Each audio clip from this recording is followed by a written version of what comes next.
I've always been fascinated by the power of stories to change our lives. There's nothing more powerful in shaping how we live our lives than the stories we tell ourselves about ourselves. It can be as simple as me telling myself I can do this or I can't do that, and then that becomes true.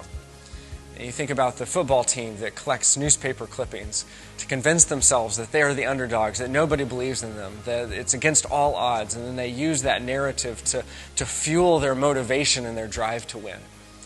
And so whether we inherit these stories from our families or a product of where we grew up or we just collect them along the way, the stories that we inhabit have the power to change not only how we perceive reality, but to change reality itself.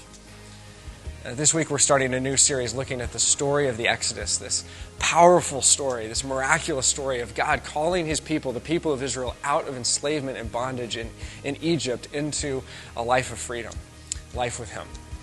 And for literally thousands of years, this was the story that shaped Jewish consciousness, how they understood what it meant to be Jewish, to be the people of God, their understanding of God and their relationship with the nations, and God's special call upon them.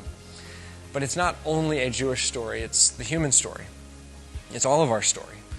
That all of us, we are born into, and all of us experience different forms of captivity and bondage in our own lives, whether it's through our circumstances, whether it's through the families that we're part of, the brokenness in our relationships, the brokenness in our own souls. And yet God wants to call us out of that. He wants to set us free and to call us into the life we were created for, life with Him. And so I don't know what stories you might be telling yourself this morning. I don't know what stories you might be trying to inhabit. But the story that you need to hear is this one. The true story that wherever you are in your life, however trapped or imprisoned you might feel, that God wants to set you free. That He cares about you, He has a plan, and He wants to call you out of that and into a life of freedom.